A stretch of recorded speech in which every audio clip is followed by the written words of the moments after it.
kecemasan dan kekhawatiran kami singkirkan semua di dalam nama Tuhan Yesus Kristus. Dan kami percaya bahwa Allah Roh Kudus yang memberikan penghiburan kepada kami, Allah Roh Kudus yang memberikan kekuatan kepada kami, Allah Roh Kudus yang menyembuhkan kami, memulihkan kami Tuhan. Terima kasih Bapa, terima kasih Tuhan Yesus, dan kami akan terus fokus pada Engkau Tuhan. Kami mau menikmati kebenaran firman-Mu di dalam nama Tuhan Yesus Kristus, yang percaya dan siap dipulihkan, siap mengalami mujizat Tuhan, siap diberkati Tuhan. Sama-sama katakan, beri kemuliaan bagi Tuhan Yesus Kristus, Raja di atas segala raja. Haleluya, silakan duduk. Shalom. Apa kabar? Luar biasa atau biasa di luar? Haleluya, luar biasa ya.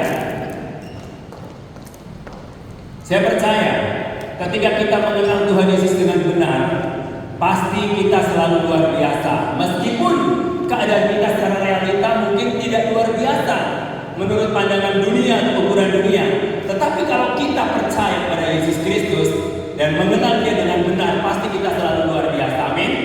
Saudara-saudara, baru-baru ini mungkin di sosmed ya, khususnya atau di China ya, khususnya digemparkan dengan kematian seorang pria ya. Seorang pria apa? Fat Cat ya? Itu apa namanya? Fat Cat. Ya? Fat Cat ya. Seorang pria yang katanya setia, ya kan? Setia karena dia menaruh cintanya kepada seorang gadis, ya kan? Semua hartanya ditaruh pada dia, dan semua biasalah kan, kalau misalkan zaman sekarang itu kalau nggak punya hati jangan harap dapat jodoh, ya kan? Tahu hati, harta dan properti, ya kan? Jadi pria-pria itu harus punya hati, ya kan? Karena cewek-cewek itu pasti ingin pria-pria yang punya hati, harta dan properti, ya kan? Karena kenapa? Karena setelah menikah pasti wanita pengen ada tempat tinggal, betul? Gak mau jadi kontraktor terus kan? Pasti mau jadi ada tempat tinggal. Makanya, hai pria-pria harus terus berjuang, ya. Karena kita percaya bahwa Tuhan pasti bertanggung jawab atas hidup kita. Dan saya bilang, sampai seluruh mungkin ribuan, bahkan dijelaskan miliaran, benar enggak? Tapi saya biasa-biasa saya cerita, gak kagum. Kenapa? Karena bunuh diri matinya. Bunuh diri matinya. Kenapa sampai bunuh diri? Saya sampai bilang sama istri saya, sama Ken ya, saya bilang, Ken, coba ya kalau dia ketemu sama Papa, pasti akan sampaikan kebenaran firman Tuhan dan dia tidak akan bunuh diri ketika putus ditinggalkan oleh kekasihnya. Tapi saya percaya pria-pria di sini gak ada yang seperti itu, amin. Kalau ditinggalkan kekasihnya gak usah bunuh diri, cari lagi. Pasti banyak stok di dunia ini. Karena miliaran wanita diciptakan oleh Tuhan untuk menjadi pendamping hidupmu, amin. Jangan konyol, jangan bodoh. Meskipun mungkin Ken itu diperingati menjadi tanggal 3 Mei menjadi pria sedunia, sedunia. Kalau menurut saya itu pria konyol, betul nggak? Pria konyol. Makanya saya nggak tega. Karena bunuh diri. Coba kalau dia tetap bertahan ketika survive, ketika di tengah-tengah pencobaan, di tengah-tengah masalah, ya, dia survive pasti akan saya baik. Kenapa? Karena saya kagum. Meskipun dia tidak habis hartanya, dia berikan semuanya untuk kekasihnya dan akhirnya dia tidak menjadi miliknya, tapi dia tetap survive, struggle, saudaraku. Nah itu baru kita appreciate, acungkan jempol, ya. Saya percaya anak muda di sini tidak akan jadi seperti itu. Kenapa dia melakukan bunuh diri? Saya tahu, karena dia belum mengenal kebenaran. Kalau dia mengenal kebenaran, ketemu dengan satu pribadi yang bernama Yesus, pasti dia akan survive, dia akan struggle, akan kuat, akan teguh, karena hidup dalam Tuhan pasti selalu ada kekuatan baru, meskipun kondisi kita dalam keadaan lemah. Saudara-saudara yang kasih dalam Tuhan, siapa yang pernah merasa sendirian di sini? Siapa yang pernah merasa kesepian di sini? Ada yang pernah merasa kesepian atau sendirian? Angkat tanganmu. Pasti semua pernah merasakan seperti itu ya. Apalagi udah usia yang sudah tua, yang kemudian tidak bisa melakukan apa-apa, mungkin hanya bisa di kursi roda atau tidur di tempat tidur, mau ke kamar mandi harus diangkat, dan pasti dia akan merasakan lonely, sendirian, kesepian, saudaraku. Dan banyak orang-orang yang sudah lansia dia berkata, aku pengen cepat pulang ke surga. Berbeda dengan mungkin anak-anak muda yang masih energi, masih kuat, masih bisa ke sana ke sini, loncat sana loncat sini, pasti dia akan terus energi ya, energi dan kuat, dan terus kemudian ingin terus hidup. Kenapa? Karena masih banyak kesempatan, masih banyak hal-hal yang harus kita lakukan dan kita perbuat selama kita ada ini.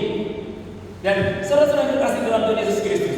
Dan ketika kita sudah mengenal Dia dengan benar, meskipun kita mungkin sendirian, pasti kita tidak akan pernah merasa kesepian. Amin. Karena Dia, Tuhan itu adalah sahabat kita. Tuhan adalah pribadi yang selalu mengenal kita dengan baik. Tuhan itu selalu mengenal kita, pribadi kita dengan sangat baik. Lagu pertama tadi katakan, Yesus kau sungguh baik, Yesus namamu indah, Yesus ku cinta kau, selalu ku tinggikan, ku agungkan selamanya. Artinya bahwa ketika kita mengenal Dia dengan benar, kita tahu bahwa Tuhan yang kita sembah itu selalu baik dan tidak pernah tidak baik. Meskipun kondisi kita, mungkin finansial kita saat ini tidak baik, atau mungkin usaha kita lagi tidak baik, atau keadaan kita lagi tidak baik menurut ukuran dunia, tetapi kita percaya, kita bisa berkata karena kita mengenal Tuhan dengan benar, kita bisa berkata bahwa Allah yang kita sembah itu Allah yang selalu baik dan tidak pernah tidak baik. Dia sangat bertanggung jawab atas hidup kita. Dari permulaan sampai hari ini, Dia tetap bertanggung jawab. Pada waktu Dia menciptakan manusia, kenapa manusia diciptakan paling terakhir? Paling terakhir Dia ciptakan manusia. Karena apa? Tuhan prepare terlebih dahulu, menyediakan segala sesuatunya untuk manusia. Alam semesta, ikan di lautan, ikan atau burung-burung yang berterbangan di udara, binatang-binatang yang merat, binatang-binatang yang ada di darat, dan semua diciptakan oleh Tuhan agar manusia itu bisa menikmatinya. Jadi sangat bodoh sekali kalau kita nggak suka dengan binatang yang diciptakan oleh Tuhan, ya kan? Karena itu disiapkan oleh Tuhan untuk menjadi makanan kita, untuk konsumsi kita, ya. Jadi kita bisa makan apa aja, ya. Kecuali mungkin kereta api jangan dimakan ya, karena keras ya. Tapi kata orang Batak kan semua binatang merah yang makan kecuali kereta api, itu pun karena keras kan. Jadi jangan main-main sama orang Batak atau sama orang Manado ya kan. Kalau misalkan semua binatang mereka makan ya. Kalau saudara itu pun macam-macam bisa dimakan juga ya kan. Iya kan, makanya setan itu sangat takut sama orang Manado. Karena kalau dia mengganggu orang Manado, dia langsung tangkap itu setan itu dan dia potong, kemudian dia masukin kuali dan jadi masak menjadi rica-rica ya kan. Makanya beda orang Jawa sama orang Manado kalau nabrak setan atau nabrak ular ya beda. Kalau orang Manado nabrak ular dia puji Tuhan haleluya langsung diangkat ular itu. Tapi kalau orang Jawa nabrak ular dia akan takut lari dan berit-berit ya kan. Kalau orang puji Tuhan dia berkat diangkat kemudian dibawa pulang bikin pesta pora ya kan. Tapi kalau orang Jawa mungkin orang sini wah takut kaget ya kan langsung lari dan berit ada ular. Oh kalau orang Manado ada ular sanca segede kita pun dia akan tangkap ya kan. Ini berkat yang datang disediakan oleh Tuhan. Nah, saudara-saudara yang kasih dalam Tuhan Yesus Kristus, baru-baru ini mungkin kita merayakan hari kenaikan Isa Al-Masih ya, hari Kamis ya, bahwa membuktikan, menggenapi bahwa Yesus Kristus tidak bicara bohong ya. Yesus yang kita sembah itu tidak berbicara bohong, tapi Yesus yang kita sembah itu bicara apa adanya dan bicara kebenaran. Bahwa Dia setelah bangkit dan Dia hidup dan Dia naik ke surga. Dan kenapa Yesus naik ke surga? Kenapa Dia nggak bersama-sama dengan kita untuk selama-lamanya? Karena apa saudaraku? Karena Yesus sudah selesai misinya di muka bumi ini. Misi pelayanannya kurang lebih 3,5 tahun. Yesus sudah selesai bersama murid-muridnya memberitakan kabar baik, memberitakan Injil, menambahkan kebenaran firman Tuhan agar banyak orang-orang yang bertobat dan mengenal Dia dengan benar, mengenal Bapaknya dengan benar. Dan Dia selama kurang lebih 3,5 tahun misi ke dalam dunia untuk memberitakan kabar baik. Dan setelah misinya selesai, Dia harus mati. Kenapa Dia harus mati? Karena saudara, supaya saudara hidup. Kalau Dia tidak mati, maka saudara tidak hidup. Dia mati supaya kita hidup. Karena kita manusia sudah jatuh ke dalam dosa, kita mati karena dosa. Dan agar kita hidup, maka Yesus harus mati. Segala sesuatu itu ada rantai kehidupan. Contohnya, kenapa ayam itu harus mati? Kenapa ayam itu harus dipotong? Kenapa ayam itu harus mati? Kenapa? Supaya saya dan saudara bisa hidup untuk menikmati makanan yang sudah dipotong agar kita bisa hidup. Kenapa tumbuh-tumbuhan itu harus mati? Buah-buahan itu harus mati. Kenapa? Karena supaya dengan kematian buah-buahan itu kita bisa hidup dan kita bisa menikmati. Jadi artinya saudaraku bahwa dalam segala sesuatu rantai kehidupan itu harus ada yang dikorbankan agar ada satu kehidupan. Dan Yesus, dia korbankan dirinya. Untuk apa? Supaya kita, saya dan saudara itu hidup dan bangkit dari maut, bangkit dari dosa. Dan dia harus mati, dikuburkan. Kenapa? Alkitab berkata bahwa Kristus mati karena dosa-dosa kita. Dan dia dikuburkan pada hari ketiga dia bangkit. Dia bangkit dan hidup. Dia menampakkan diri kepada para muridnya. Setelah kurang lebih dia menampakkan diri kepada murid-muridnya. Setelah itu dia kemana? Dia naik. Dia kurang lebih berapa hari menampakkan diri bersama murid-muridnya? Kurang lebih berapa hari? Saudara? Ya, 40 hari. 40 hari menampakkan dirinya. Makanya saudara kita kalau habis meninggal itu ya, mereka ada istilahnya 3 hari, 7 hari, 40 hari. Seperti Yesus, 40 hari bersama-sama dengan murid-muridnya setelah mengalami kebangkitan. Bersama murid-muridnya, dan setelah 40 hari dia harus tinggalkan dunia dan dia naik ke surga. Kenapa pada waktu Yesus bangkit dan dia harus hidup dan dia tidak langsung naik ke surga? Karena ada tugas, artinya yang harus diberitahukan dan untuk menggenapi kebenaran firman Tuhan, bahwa setelah dia bangkit dia akan hidup agar tahu dunia ini bahwa Yesus Kristus dia tidak mati tapi dia hidup selama-lamanya. Dan setelah itu dia naik ke surga. Dan ketika dia naik ke surga, dia janjikan yaitu satu menolong agar saudara tidak lonely, saudara tidak yatim piatu, saudara tidak sendirian di dunia ini. Maka dia utus dan minta kepada Bapaknya untuk kirimkan seorang penolong, seorang penghibur, agar manusia yang percaya kepada dia tidak sendirian, tidak merasa kesepian. Makanya dia kirim. Kenapa saudara dia kirim? Ya, mari kita buka Alkitab kita di dalam Yohanes 14 ayat 15 sampai ayat 21. Saudara kita semua bangkit berdiri. Saya akan baca ayat 15, saudara. Ayat yang 16 ya. Oke. Kita baca secara bergantian. Saya ayat 15. Yohanes 14 ayat 15 sampai 21. Ayat 15. Jikalau kamu mengasihi aku, kamu akan menuruti segala perintahku. Ayat 16, 23. Aku akan minta kepada Bapa dan Dia akan memberikan kepadamu seorang penolong yang lain supaya Ia terbaik selama-lamanya. Yaitu Roh kebenaran. Dunia tidak dapat menerima Dia sebab dunia tidak melihat Dia dan tidak mengenal Dia, tetapi kamu mengenal Dia sebab Ia menyertai kamu dan akan diam di dalam kamu. Aku datang kembali kepadamu. Tinggal sesaat lagi dan dunia tidak akan melihat aku lagi, tetapi kamu melihat aku sebab aku hidup dan kamu pun akan hidup.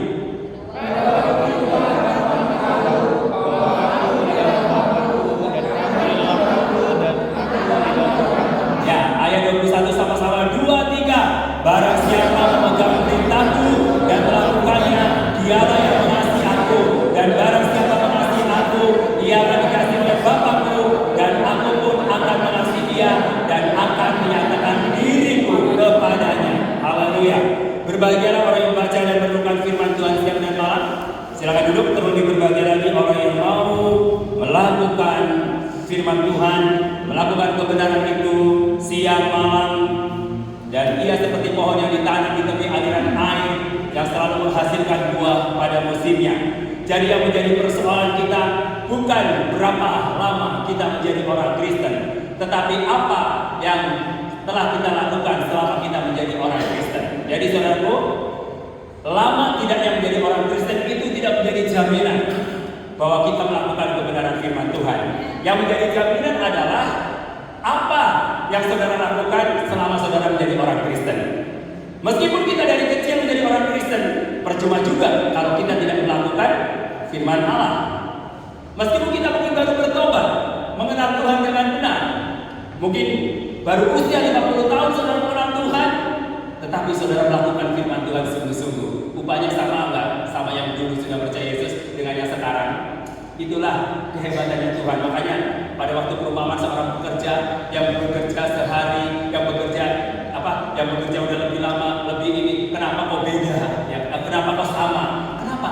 Karena di dalam Tuhan itu kasih karunia, bukan hasil perbuatan kita, kasih karunia.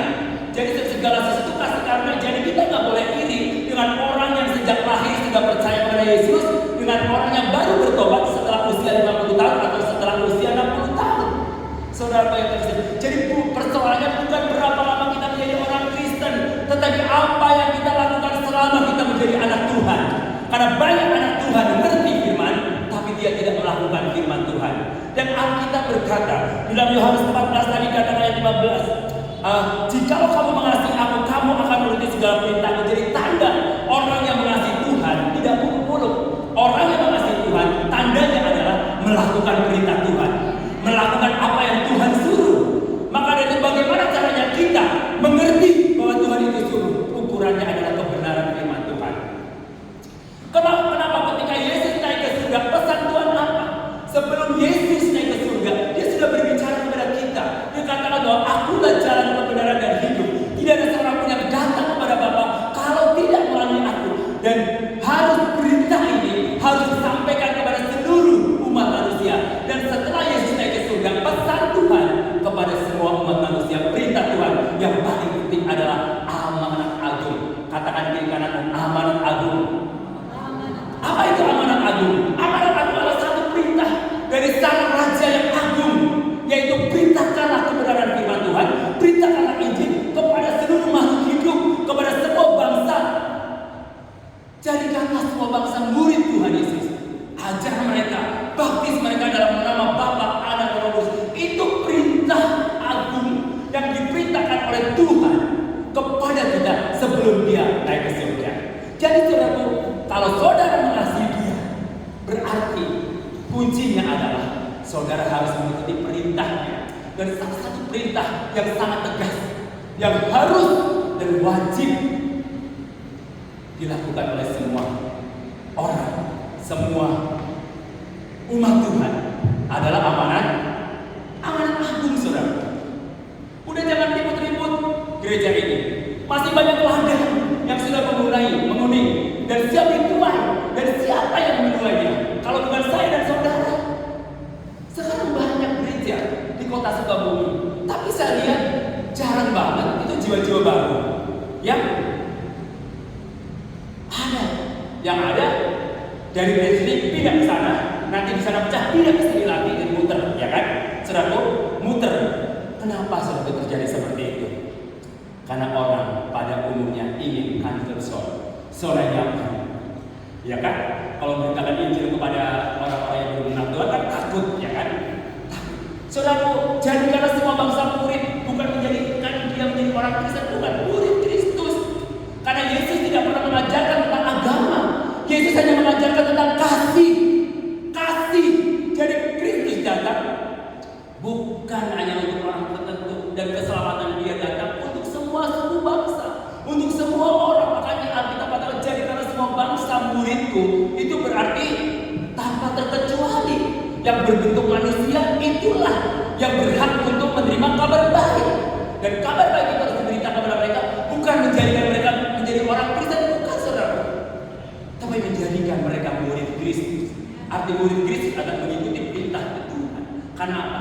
Akulah jalan, kebenaran dan hidup. Tidak ada seorang pun yang datang kepada Bapa kalau tidak melalui aku. Jadi He is only one. Dia satu-satunya jalan keselamatan, jalan kebenaran, dan itu tidak ada yang lain. Makanya amanat agung itu begitu penting dan begitu urgent. Kemarin teman saya berdebat tentang amanat agung. Saya share tentang amanat agung. Dia bilang, wah, amanat agung itu kan artinya memberitakan Injil kan hanya tugas pendeta saja. Yang satu hanya yang bilang, oh, tugas semua orang. Pendeta itu hanya leader dan tugas semua orang. Dia bilang gini, Pak Romen pokoknya jadi wasitnya, mana yang benar? Saya suruh jadi wasitnya, kan? Dia kirim sedikit WA, dia kirim sedikit lagi WA. Ini kata dia begini, kata dia begini. Jadi saya suruh jadi wasitnya, mana yang benar? Saya bilang, semua kedua-duanya benar. Tapi ingat bahwa bukan hanya tugas pendeta. Semua orang itu wajib untuk memberitakan kabar baik kepada semua suku bangsa. Terus dia bilang, loh, saya kan masih banyak dosa. Saya belum bisa melakukan itu karena hidup saya masih tidak benar di hadapan Tuhan. Saya mau tanya, siapa yang paling benar di sini merasa paling soleh? Ketika orang semua semua mengakui seperti itu. Apakah Injil akan diberitakan? Tidak. Ketika semua manusia berkata orang umat Kristiani, umat Tuhan yang mengaku dirinya umat Tuhan, bahwa ketika disuruh memberitakan itu, saya belum sanggup, hidup saya masih banyak dosa. Bagaimana dia saya bisa memberitakan Injil kalau hidup saya masih banyak dosa? Saya katakan bahwa tidak, manusia itu tidak ada yang sempurna. Semua juga pernah berbuat dosa dan pernah melakukan dosa. Siapa yang di sini tidak pernah melakukan dosa? Angkat tanganmu. Iya, pasti semua pernah melakukan dosa. Betul? Menjadi orang Kristen pun pasti melakukan dosa ya. Betul nggak? Yes. Pasti nggak ada yang sempurna. Dari pikiran saja kita udah berbuat pikiran jahat, kita udah berdosa. Apalagi tindakan. Maka dari itu Yesus datang untuk menolong orang-orang yang berdosa. Itulah yang kasih karunia, sesuatu pemberian dari Tuhan untuk kita, untuk saya dan saudara yang sebenarnya itu nggak layak kita terima itu. Tapi karena kasih karunia, karena Tuhan mengasihi kita, maka kita bisa diselamatkan karena pengampunan dosa yang diberikan oleh Yesus kepada saya dan saudara. Dan tugas kita apa? Memberitakan itu, berita pengampunan, berita pertobatan kepada semua suku bangsa agar mereka boleh mengenal Tuhan dengan benar. Ketika orang itu mengenal Tuhan dengan benar, pasti tidak akan terjadi bunuh diri. Meskipun ada persoalan, karena waktu Tuhan adalah waktu yang terbaik.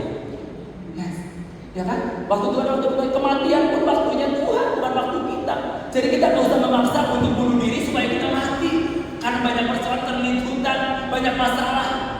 Kenapa dia melakukan itu? Karena mereka belum mengenal Tuhan dengan benar. Kalau mereka mengenal Tuhan dengan benar, saya percaya mereka tidak akan melakukan bunuh diri. Amin. Yes. Betapa sedihnya kalau ada anak Tuhan yang bunuh diri karena diputus cinta. Betapa sedihnya kalau ada anak Tuhan akhirnya gila masuk rumah sakit jiwa karena diputus pacarnya. Itu adalah orang-orang yang bodoh dan mereka tidak mengenal Tuhan dengan benar. Tapi kalau mereka mengenal Tuhan dengan benar, pasti mereka akan terus bersuka cita. Meskipun ditinggalkan orang-orang yang paling dicintai.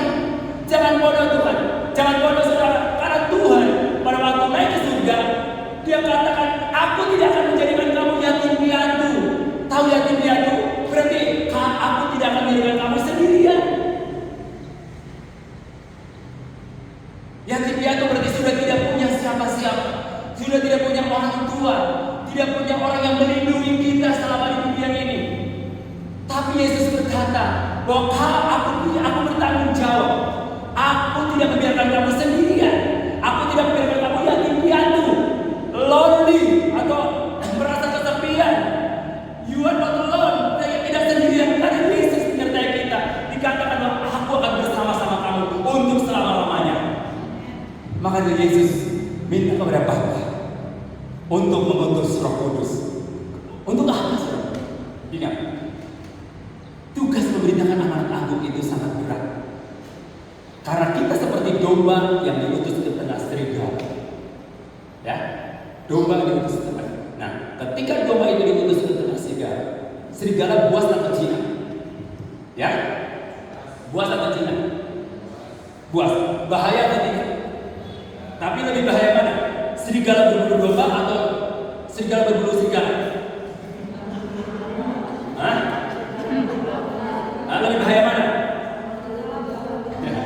Kalau serigala berbulu domba ada di mana? Hah? Ada di mana? Domba untuk istilah orang Kristen, orang gereja atau orang luar gereja. Ya. Jadi serigala berbulu domba ada di mana? Ada di gereja. Kalau di luar sana serigala berbulu, ya. Kalau di serigala berbulu domba ada di gereja. Jadi ada di gereja ya. Tapi saudara domba berbulu domba kan? Biasanya kan kalau serigala berbulu domba, waduh kalau ketemu ciri-ciri kamu cantik banget, ganteng banget, keren banget lah pokoknya, is the best jual, is the best, gak ada yang lain. Di luar ngomongin, saya sebel banget sama dia. Nah itu serigala berbulu domba. Wah, misalkan, wah ibu gembala keren banget sekarang cantik. Di luar ngomongin, aku nggak suka sama ibu gembala. Nah, itu serigala berbulu ada di mana? Makanya bertobatlah serigala yang berbulu domba agar menjadi domba beneran, saudaraku. Makanya gak heran serigala berbulu domba dia diam-diam tusuk dari, masa tusuk dari depan pasti ketahuan ya. Kalau tusuk dari depan pasti ketahuan. Serigala berbulu domba tusuknya dari belakang, saudaraku. Kalau serigala berbulu serigala tusuknya dari mana? Depan, ketahuan. Maka dari itu kita bertahu. Alkitab berkata, kamu harus berdoa dan berjaga-jaga karena ada serigala berbulu serigala. Di gereja ini ada serigala berbulu domba. Kita tetap berjaga-jaga. Makanya dikasih kepekaan sama Tuhan. Tuhan utus Roh Kudus agar kita mampu menerima kepekaan itu. Ini orang itu ciumnya tulus atau tidak gitu loh. Jangan-jangan ciuman Yudas terjadi dalam hidup kita. Ya kan? Udah cium langsung undang pembunuh Yesus, ya kan? Nah itulah serigala berbulu domba Yudas Iskariot. Baik, cipika-cipiki dulu baru diundang pembunuh demi uang 30 keping. Hak saudaraku, demi harta rela korbankan sang juru selamat. Jadi Yudas korbankan sang juru selamat. Cium dulu tangannya. Ya, mungkin berpelukan waktu itu Yudas sama Yesus sebagai tanda bahwa aku sangat cinta kepadamu. Tapi setelah itu datanglah gerombolan yang sudah sepakat membunuh Yesus ya. Saya percaya di sini pasti tidak ada Yudas Iskariot ya. Nggak ada ya. Semua murid Yesus domba berbulu domba. Amin kan. Selalu tahu. Saudara-saudara yang dikasihi Tuhan, Yesus adalah Tuhan yang sangat bertanggung jawab. Ketika dia mau pergi, dia minta kepada Bapaknya supaya Bapa utus Roh Kudus untuk menyertai saya dan saudara. Karena apa? Karena di dunia ini banyak bahaya. Banyak bahaya, kita nggak bisa untuk melawan bahaya itu. Maka Yesus minta kepada Bapa untuk mengutus Roh Kudus. Roh Kudus itu untuk apa? Untuk bersahabat dengan kita, untuk menyertai kita. Jadi yang menyertai kita yang sekarang ada siapa? Yesus atau Roh Kudus? Yesus atau Roh Kudus? Ya? Bingung kan? Yesus ada di mana sekarang? Ya, Yesus naik ke surga. Dia duduk di sebelah kanan Allah Bapa. Tapi Yesus minta kepada Bapa utus Roh Kudus, Roh penghibur, Roh kebenaran. Untuk apa? Untuk menyertaimu, untuk menuntunmu, untuk menjadi sahabat denganmu. Kemanapun kau pergi, dia menyertai kamu. Maka dari itu dia disebut Allah Immanuel, Allah yang menyertai kita. Kemanapun kita pergi, di WC pun dia beserta dengan kamu, amin. Dimanapun di lubang buaya pun dia akan menyertai kamu. Di gua singa pun dia menyertai kamu. Di tempat bahaya dia menyertai kamu. Di tempat senang menyertai kamu nggak? Menyertai kamu everywhere, ya dimanapun saja berada. Yesus Roh Kudus menyertai kamu. Pada Roh Kudus diutus oleh Tuhan untuk memberikan penghiburan, memberikan kekuatan, memberikan perlindungan. Karena di dunia ini banyak bahaya, banyak bahaya. Makanya Yesus minta Roh Kudus menyertai kita agar kita aman, agar kita tenang, agar kita damai, agar kita sukacita, agar kita kuat dan teguh. Karena ada Roh Kudus. Roh Kudus itu nggak kelihatan, tapi kuasanya dirasakan. Saudara kan baru lagi memperingati hari pencurahan Roh Kudus ya. Awas loh, nanti di puncaknya kalau Roh Kudus dicurahkan, mari saudara mengalami manifestasi, jangan kaget ya. Jangan kaget, nanti kaget lagi ya. Waduh, sudah minta Roh Kudus dicurahkan, ketika dicurahkan kaget. Waduh, ini sesat, katanya ini sesat. Nah, ini parah ya. Pada waktu di loteng di Yerusalem, ketika Roh Kudus dicurahkan, apa yang terjadi? Aneh-aneh kan orang-orang ngomongnya kan, yang kita nggak ngerti, ya kan orang-orang sudah nggak ngerti. Tapi itu kan Roh Kudus. Roh Kudus itu bisa melakukan segala sesuatu yang tidak masuk akal kita, di luar akal kita. Itu Roh Kudus, ya. Roh penolong, namanya juga Roh penolong. Jadi kalau kamu nggak sanggup, minta pada Roh penolong, dia pasti akan tolong kita. Asal dengan sungguh minta tolong sama dia. Jangan saudara sudah minta tolong sama Roh Kudus, saudara masih minta tolong sama orang pinter. Yang kata istilah dunia, orang pinter. Saya bingung dikatakan orang pinter, padahal SD aja nggak lulus disebut orang pinter, ya kan? Minta pertolongan pada siapa? Roh Kudus, jangan orang pinter. Dagangan sepi, minta pertolongan Roh Kudus. Kerjaan susah, minta pertolongan Roh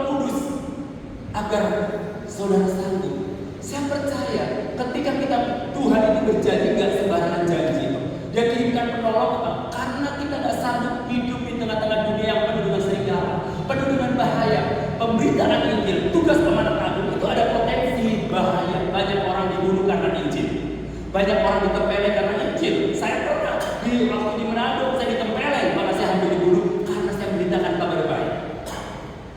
Tapi apakah saya gentar? Tidak gentar. Karena apa? Yesus adalah kebenaran.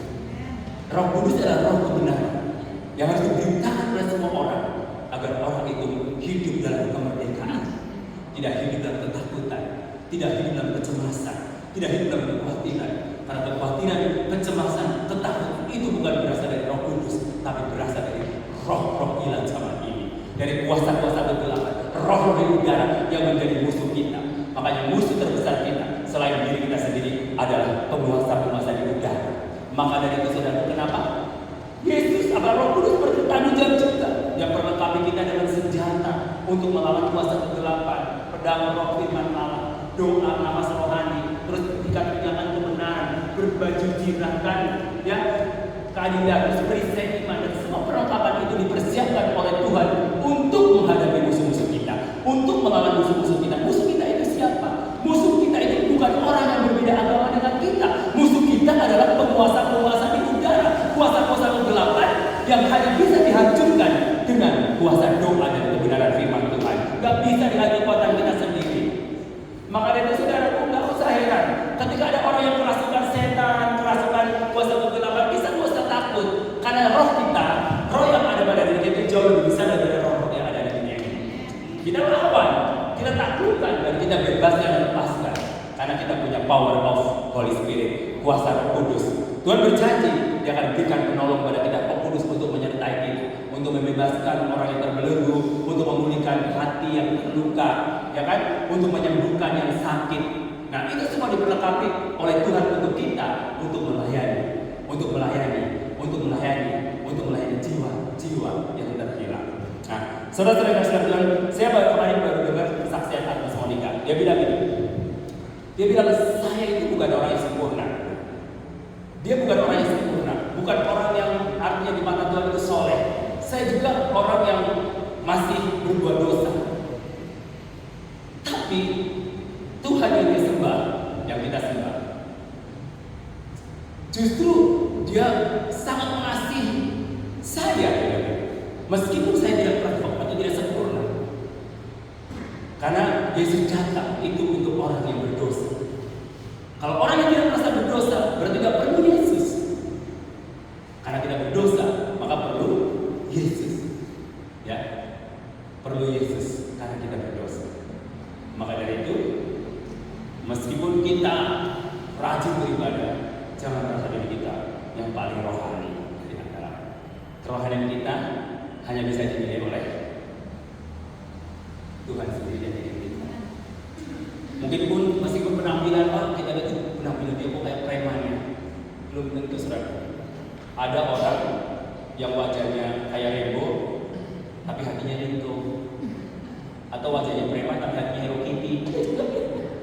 Jadi artinya bahwa jangan menghakimi orang itu dari segi penampilan. Oh, yang pakai dasi berarti dia hatinya kayak Rinto, mungkin dia lemah lembut. Belum tentu saudaraku, mungkin lebih galak dari kita yang pakai dasi, ya kan? Karena dasi gampang, murah, harganya 15.000 tinggal dipasang, ya kan? Datanglah ke rumahmu, pakai dasi karena dia. Terus ada yang orang kayak preman gitu datang ke kamu, pasti saudara pilih yang mana, pakai dasi atau kayak preman penampilannya? Nggak taunya yang pakai dasi itu penipu, ya kan? Kita nggak tahu. Ternyata yang preman itu tajam melintir. Nah, saudara kecelek, makanya perlu apa? Kepekaan terhadap Roh Kudus. Roh Kudus kirim kita untuk menolong kita agar kita peka, agar kita ngerti mana yang benar dan mana yang tidak benar. Roh Kudus dia datang untuk apa? Menolong kita, menginsafkan kita, menghibur kita, menyadarkan kita dari dosa kita. Contohnya, kalau kita baru berbuat dosa, sejahtera nggak hati kita? Sejahtera nggak? Kalau saudara sejahtera berarti memang saudara berdosa, kan? Sejahtera nggak ketika saudara baru berbuat dosa? Hati kita nggak tenang ya. Nah, itu kan Roh Kudus mengingatkan kita, itu salah, itu harusnya kau tidak lakukan itu. Roh Kudus bicara sama kamu, itu menyadarkan, itu menginsafkan agar kamu tidak jatuh ke dalam dosa yang sama. Nah, saudara-saudara dikasih dalam Yesus Kristus. Dan dalam ayat 17 itu roh kebenaran, dunia tidak dapat menerima dia sebab dunia tidak melihat dia dan tidak mengenal dia jelas. Dunia tidak akan melihat Roh Kudus karena Roh Kudus itu tidak nampak. Yang bisa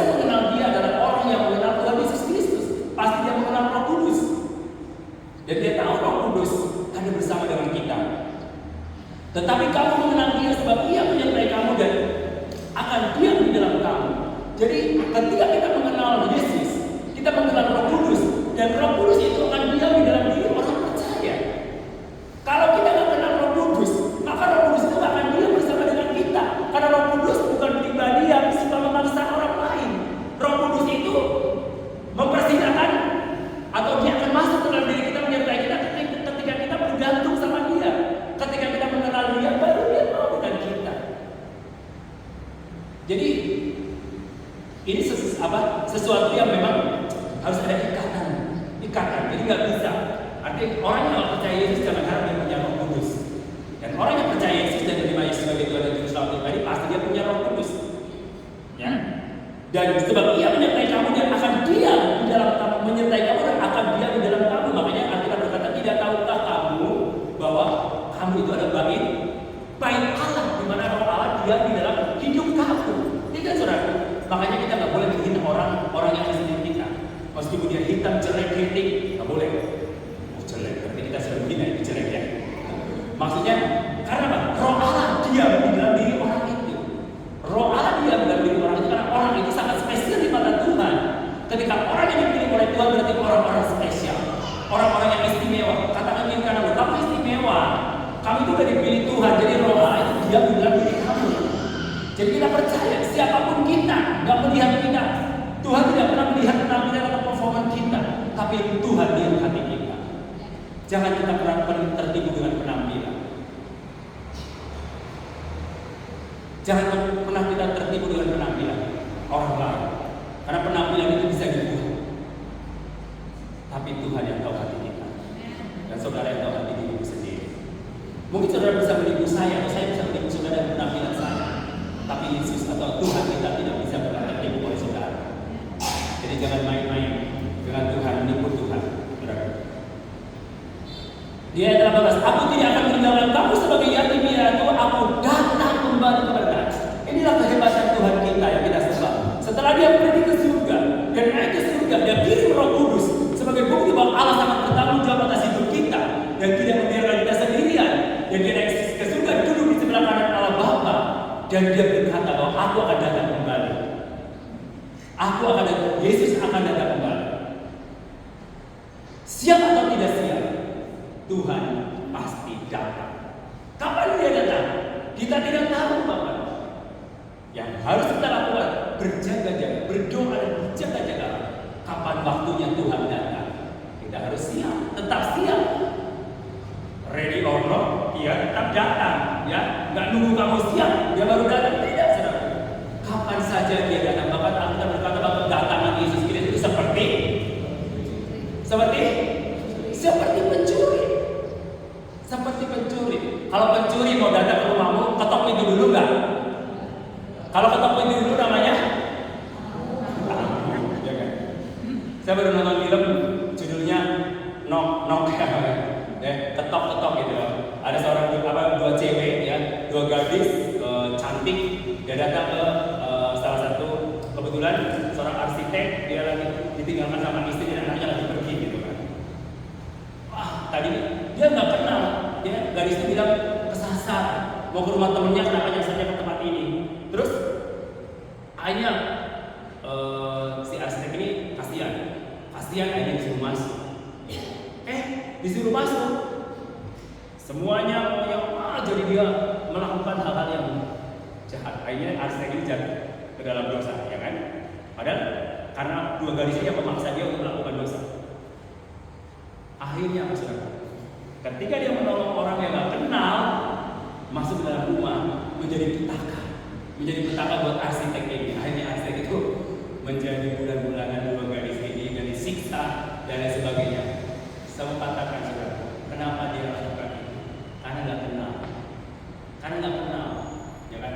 Kalau saudara, dia ketok dulu, karena dia menganggap dia bukan pencuri, ya kan? Nah makanya ini seperti serigala berburu domba, ya kan? Ya kan, baik ketok dulu.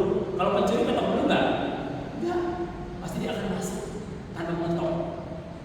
Dan itu dari sini ketok dulu, mau seperti seolah dia tahu. Dan padahal dia yang pemilik rumahnya itu nggak kenal. Akhirnya menjadi malapetaka buat pemilik rumahnya. Nah, saudara-saudara kita sedang Dia mau masuk kita karena dia bukan pencuri, dia tamu yang pribadi yang sangat sopan, sangat santun dan sangat baik, dan dia tidak pernah memaksa untuk masuk dalam hati kita kalau tanpa seizin saya dan saudara. Kalau pencuri, dia nggak mungkin ketok pintu ya kan. Nah, kedatangan Yesus itu seperti pencuri, nggak mungkin kasih tahu saudara dulu, nggak mungkin kasih tahu saudara dulu. Saya mau datang ya besok. Seandainya ini Yesus bilang hari ini, hai jemaat DKP Elohim, saya mau datang besok. Kira-kira apa yang saudara lakukan hari ini? Hah? Di gereja sepanjang hari ya? Wow, pokoknya nggak mau yang lain. HP dimatikan, kamu terganggu. Pasti worship terus ya? Worship terus, menyembah Tuhan, tinggalkan dosa, kejahatan. Wah, semua ditinggalkan. Karena apa? Dikasih tahu. Maka dari itu kenalah Tuhan dengan baik agar kita dapat sering, ya kan? Dapat itu. Kenal Tuhan dengan baik, dengan benar.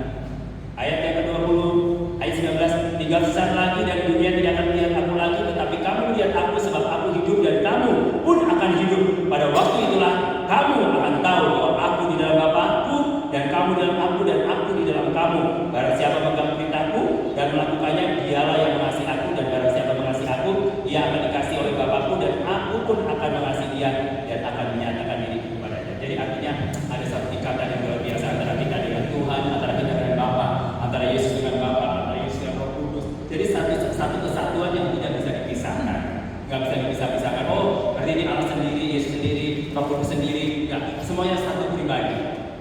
Ya, dalam satu kesatuan yang disebut dengan Tritunggal. Yesus sekarang ada bersama-sama dengan arti Bapa. Tapi bukan berarti dia nggak bersama dengan kita karena dia hidup, ya kan? Tapi yang sekarang manifest adalah Roh Kudus yang menyertai kita kemanapun kita pergi. Tuhan kata, kamu harus turuti perintah. Kalau kamu mengasihi aku, kamu harus menuruti perintah. Tugas amanat aku adalah tugas bagi kita semua. Dan saya percaya bahwa Yesus tidak membiarkan kamu sendirian, tapi dia selalu menyertai kita kemanapun kita pergi. Saudara mungkin ada yang merasa takut, khawatir hari-hari ini. Percayalah, Roh Kudus dia berada dalam hati kita, dan dia bersama-sama dengan kita kemanapun kita pergi. Dia akan menolong kita. Panggillah Roh Kudus ketika saudara ada trouble, ada masalah. Roh Kudus, help me please. Tolong saya udah gak sanggup hidup di dunia ini, gak mampu untuk mengatasi masalah. Mungkin saudara keliling dengan hutang piutang, atau mungkin keliling dengan masalah keuangan, atau masalah pekerjaan. Saudara minta pertolongan sama Roh Kudus. Kalau minta pertolongan sama saya atau sama teman-teman manusia biasa, mungkin saudara akan kecewa. Tapi kalau minta pertolongan Roh Kudus, pasti saudara tidak akan pernah kecewa. Untuk mengakhiri khotbah saya akan tutup dengan kesaksian. Pada waktu saya pergi ke Kobang untuk pelayanan, saya bukan berarti banyak uang. Saya bilang sama Roh Kudus, saya mau pergi melayani. Saya mau menabur kebenaran firman Tuhan di sana. Dan saya pergi di sana, semua biaya sendiri. Saya pergi di sana. Selama kurang lebih 15 hari, saya pergi ke salah satu bukit namanya Bukit Salib Kasih yang di Tarutung. Saya berdoa di situ, Tuhan, saya berdoa untuk toko saya, Roh Kudus tolong saya, karena saya itu toko itu sepi banget, gitu. Penjualan itu hancur banget. Jadi karena waktu gaji karyawan itu pas-pasan, saya bilang, Roh Kudus, saya taruh semuanya, ini adalah milikmu. Nah, setelah pulang dari sana, Tuhan bertolong. Akhirnya ada satu teman tiba-tiba WA saya, dia bilang, saya mau ini ada yang mau minta foto-foto baju dong. Saya kirim. Saya pikir ya itu sekedar lewat lah ya, nggak akan order lagi. Saudaraku akhirnya dia order banyak. Puji Tuhan, akhirnya tergantikan semuanya yang saya keluarkan di pelayanan di toko, ya kan? Terus kemudian tiba-tiba tadinya orang yang mau bikin seragam lama nggak kasih DP, ya kan? Pulang dari sana saya kecil, kok ada DP masuk ya, kembali masuk. Berarti langsung produksi. Dan Roh Kudus yang tolong saya nggak minta tolong sama si A, si B, si C. Aduh, saya pergi pokoknya dengan iman. Saya percaya bahwa Roh Kudus bertanggung jawab atas hidup saya. Dan yang tanggal 16 Saya bilang, tadinya aduh, saya keluarkan duit untuk tiket pesawat PP dan sebagainya. Saya hanya melayani untuk beberapa tempat dan semua biaya saya sendiri. Saya bilang, Tuhan, tapi Tuhan ingatin saya, lu jangan hitung-hitungan sama gua ya, seperti itu. Gua aja nggak pernah hitung-hitungan sama lu, kenapa gua harus hitung-hitungan seperti itu. Saya dan istri saya bilang, pergilah Pak katanya. Kan, waduh, sayang juga ya, tiket pesawat PP hanya melayani beberapa tempat gitu kan, pengen. Saya bilang, Roh Kudus bilang, pergilah, ya kan, aku akan menyertai kamu. Nah itu artinya bahwa ketika kita melakukan segala sesuatu buat Tuhan, jangan pernah hitung-hitungan. Ingat ya, melayani Tuhan itu out artinya apa? Keluar, ada sesuatu yang kita keluarkan, korbankan.